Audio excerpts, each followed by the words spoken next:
There are kitchen messes, and then there are nightmares. Across 2 countries and over a decade of Gordon Ramsay's rescues, we've seen rage, rot, and restaurants so dangerous they should have come with a warning label. Tonight, we count down the most terrifying moments in kitchen nightmares history. From the UK pubs that felt like war zones to the American dining rooms where chaos nearly turned violent. This isn't about drama for drama's sake. It's about the razor's edge where hospitality ends and hazard begins. A quick reality check before we begin. More than half of the restaurants featured on the show ultimately closed their doors. If anything, that number tells you how deep these problems went. What you're about to see aren't just bad nights, and they're full-blown collapses. The Fish and Anchor, UK, dinner service or domestic. Wales, the Fish and Anchor, a husband and wife team whose screaming matches were as famous as the Sunday roast. Ramsay walked into a dining room that doubled as a battlefield. Customers stiff with discomfort while the owners snarled at each other over the pass. Gordon tried something rare, conflict management before food management. He begged them to stop using the staff and on the guests as referees. By nightfall, the arguments escalated. The kitchen floor turned slick and a server went down hard. Service stopped. Shock settled over the room. No rats, no maggots, just raw human volatility, detonating a hospitality business in real time, terrifying in a different register, a restaurant crushed under the weight of 2 people who couldn't stop fighting long enough to feed their town. Peter's Italian Restaurant, US. The Street Fight. Long Island's Peter's opened the US series with a message. Sometimes the danger isn't in the walk-in, it's out front on the curb. During filming, a debt collector arrived mid-shift. The owner met him not with conversation, but with fists. Ramsay, normally the loudest presence in any room, went dead silent as the scene spun beyond restaurant TV into something darker. Customers rubbernecked from the windows, staff recoiled, and the lesson landed with a thud. When violence becomes part of the business model, hygiene grades and menu costs are the least of your worries. It wasn't cinematic rage, it was real. And in a series full of jaw-dropping kitchens, this remains one of the most chilling public spectacles. Pernima, US, the House of Horrors. 2 episodes in, Kitchen Nightmares found its first true biohazard. Dillon's, later renamed Pernima, wasn't dirty in the casual sense. It was a living ecosystem. Ramsay pulled open fridges to find seals harboring cockroaches, reached into salad bags teeming with flies, and lifted lids on containers of unidentifiable slime. In the dining room, flies traced lazy circles over candles and white tablecloths. In the kitchen, food sat at temperatures that begged for illness. Gordon shut it down mid-service, voice flat. Fury drained away and replaced with procedural clarity. This wasn't food, it was risk. If you ever wondered how far neglect can go before the law intervenes, Dillon's showed the line and stepped right over it. Fiesta Sunrise, US. Slime in the walk-in, fire in the living room. Rot and rage again, but braided together. At Fiesta Sunrise, Ramsay pressed a fingertip into raw chicken, so aged it slid across the tray like a jellyfish. Shelves held gray, oxidized meats, unlabeled stews, herbs that died months ago, and a tub of refried beans with a metal pan entombed inside. And then the fuse hit the family powder keg. Money disputes, accusations, a son-in-law nearly nose-to-nose with the owner. Ramsay marched rancid product into the dining room and showed the evidence. The smell alone sent guests scrambling.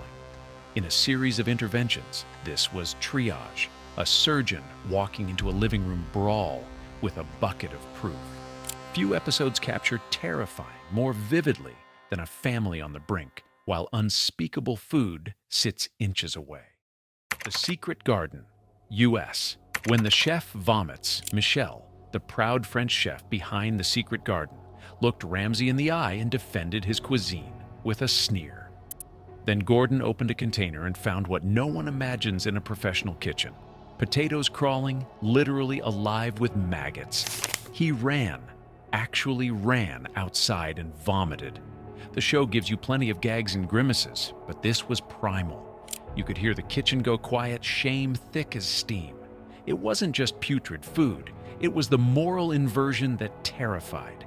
A chef so in love with his myth that he'd feed people the consequences. By the numbers. Bridge, a breath, a stat or two. The show became a phenomenon because it revealed truths most diners never see.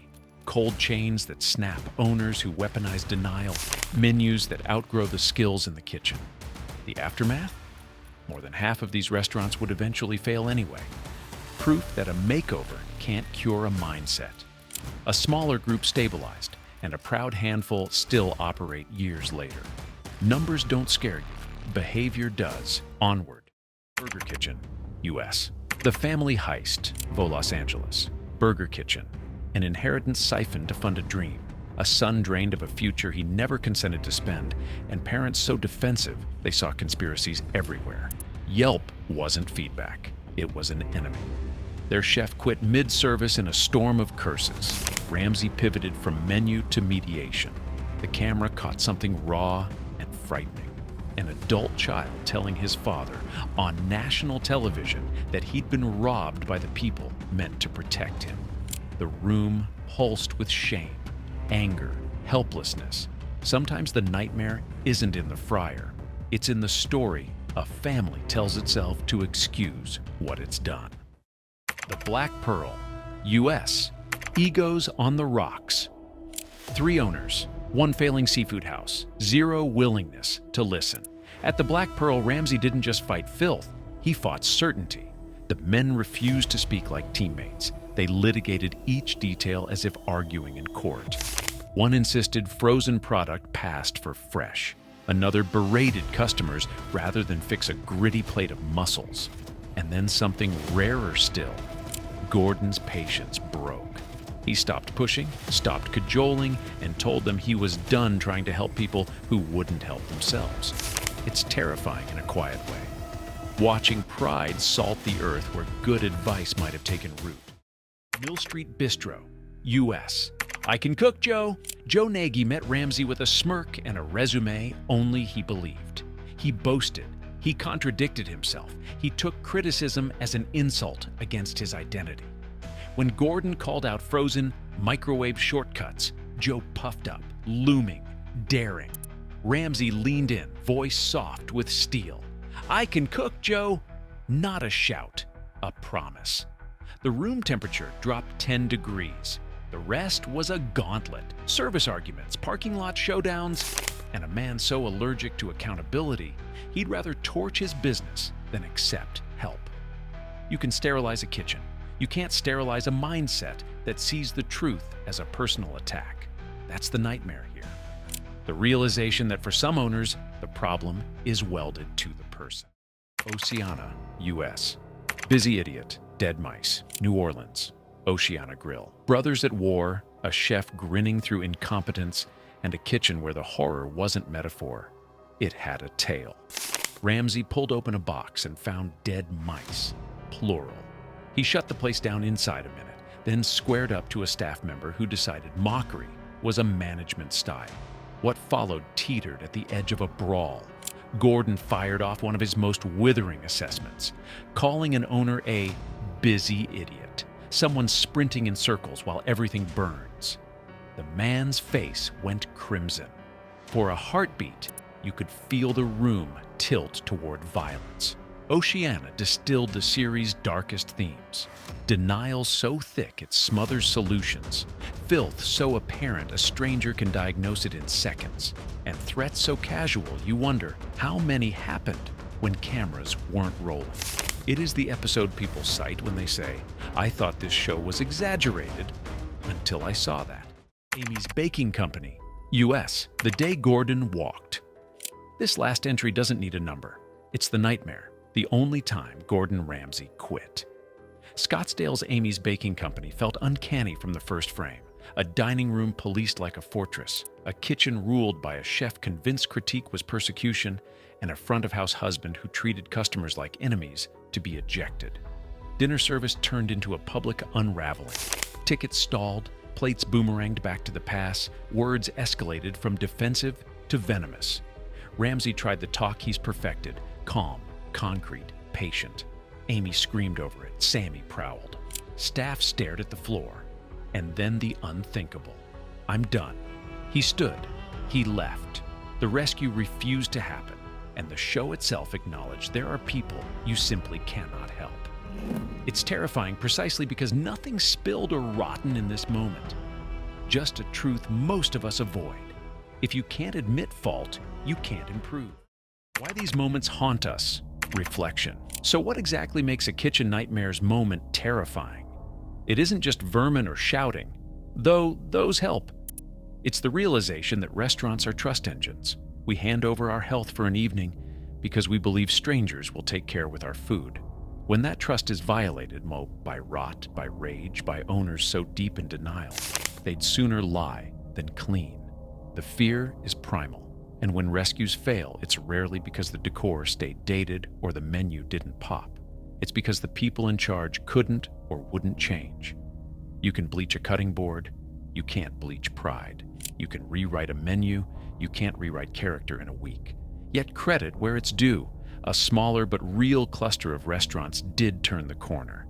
They listened, they trained, they cleaned, they told the truth, and years later, they're still open. Living proof that the nightmare can end if you wake up fast enough. Closing. The taste that lingers from Wales to New Orleans, from maggots to meltdowns. We've watched Gordon Ramsay step into places most of us would never dare to eat, and sometimes into scenes no one should ever have to witness. The show gives us villains and heroes, but the real story is simpler. Standards. Either you keep them or the nightmare keeps you. So the next time a dining room hums and plates glide from the pass, spare a thought for the hidden work that makes it safe. And remember these moments, not as lurid TV, but as a reminder that hospitality is a promise. Break it, and even the world's most famous fixer may turn, look you in the eye, and say the scariest words in this whole saga.